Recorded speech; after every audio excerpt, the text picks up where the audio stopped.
Hello, please जल्दी आइए। यहाँ होटल में गोली चल रही है। हम कमरे में बंद हैं। हमें नहीं पता बाहर क्या हो रहा है। फोन अचानक कट जाता है। दूसरी तरफ सन्नाटा।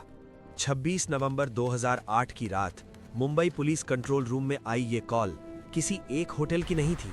ये उस रात की शुरुआत थी जिसने पूरे देश को हिला दिया।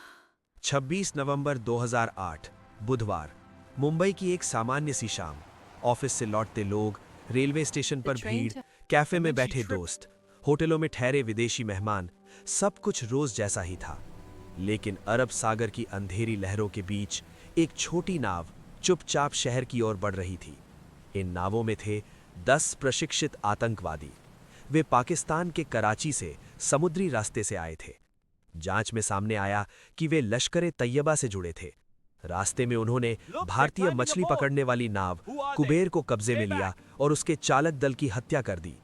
करीब रात 9:20 पर वे मुंबई के कोलाबा क्षेत्र के पास उतरे। कपड़े बदले, हथियार संभाले और 5 जोड़ों में बंटकर अलग अलग दिशाओं में निकल पड़े। शहर अनजान था, लेकिन मौत उसके बीच प्रवेश कर चुकी थी। रात लगभग 9:30 बजे 2 आतंकवादी भीड़-भाड़ वाले रेलवे स्टेशन की ओर बढ़े। ये था छत्रपति शिवाजी टर्मिनस। स्टेशन पर हजारों यात्री मौजूद थे। अचानक तेज गोलियों की आवाज गूंजी। पहले कुछ लोगों को लगा शायद पटाखे हैं, लेकिन जब लोग गिरने लगे, खून बहने लगा, तब सच्चाई सामने आई। आतंकियों ने अंधाधुंध फायरिंग शुरू कर दी। लोग जान बचाने के लिए भागने लगे। चीखें, अफरा तफरी, टूटते सामान की आवाज। कुछ ही मिनटों में स्टेशन दहशत में बदल चुका था।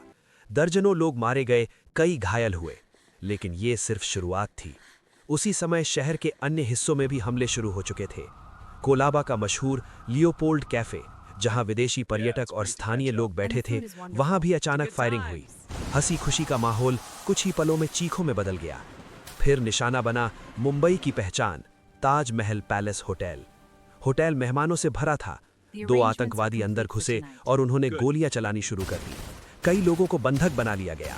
कुछ ही देर में होटल के ऊपरी हिस्सों में आग लग गई। ताज की गुंबद से उठता धुआं पूरी दुनिया ने टीवी पर लाइव देखा। देश की सांसें थम गईं। पास ही स्थित ओबरॉय ट्राइडेंट होटल भी निशाने पर था। यहां भी मेहमानों को बंधक बनाया गया। विदेशी नागरिक विशेष रूप से निशाने पर थे।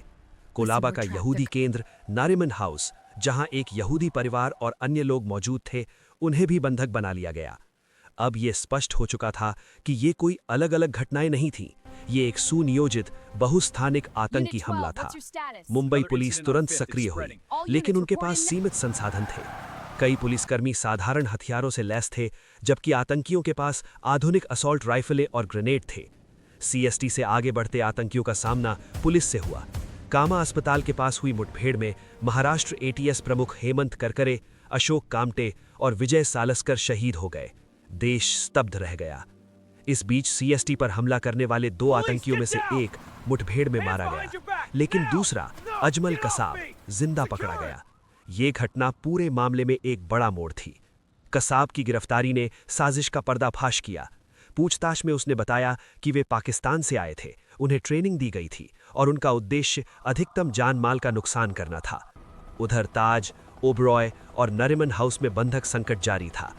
दिल्ली से विशेष बल बुलाए गए, नेशनल सिक्योरिटी गार्ड। 27 नवंबर की सुबह एनएसजी कमांडो मुंबई पहुंचे। ऑपरेशन शुरू हुआ। ताज होटल के हर कमरे की तलाशी ली गई। बंधकों को सुरक्षित निकालने की कोशिशें हुईं।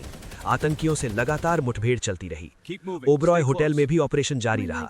कई लोगों को सुरक्षित बाहर निकाला गया, लेकिन कई जानें जा चुकी थीं। नारिमन हाउस में फंसे लोगों को निकालने के लिए विशेष अभियान चलाया गया। ये ऑपरेशन बेहद जटिल और जोखिम भरा था। पूरा देश टीवी स्क्रीन से चिपका हुआ था। हर अपडेट के साथ दिल की धड़कन तेज हो जाती थी। लगभग 60 घंटे तक ये संघर्ष चला। 28 नवंबर को ओबरॉय होटल को सुरक्षित घोषित किया गया। 29 नवंबर 2008 को ताज होटल में अंतिम आतंकी मारा गया। ऑपरेशन समाप्त हुआ, लेकिन शहर घायल था। आधिकारिक आंकड़ों के अनुसार इस हमले में 166 लोग मारे गए और 300 से अधिक लोग घायल हुए। इनमें भारतीयों के साथ कई विदेशी नागरिक भी शामिल थे। अजमल कसाब पर विशेष अदालत में मुकदमा चला। 2010 में उसे दोषी ठहराया गया। 21 नवंबर 2012 को उसे फांसी दी गई। इस हमले ने भारत की सुरक्षा व्यवस्था को झकझोर दिया। समुद्री सुरक्षा मजबूत की गई, खुफिया तंत्र में सुधार हुए और देश भर में एनएसजी हब स्थापित किए गए। लेकिन इन सब के बीच सबसे गहरी छाप उन परिवारों पर पड़ी जिन्होंने अपने प्रियजनों को खो दिया। ताज होटल फिर से खुला, ट्रेनें फिर से चलने लगी, लोग फिर काम पर जाने लगे। मुंबई ने एक बार फिर खुद को संभाला। 26/11 सिर्फ एक तारीख नहीं है, ये उस रात की याद है जब डर ने शहर को घेरा लेकिन साहस ने उसे टूटने नहीं दिया। मुंबई घायल हुई पर झुकी नहीं।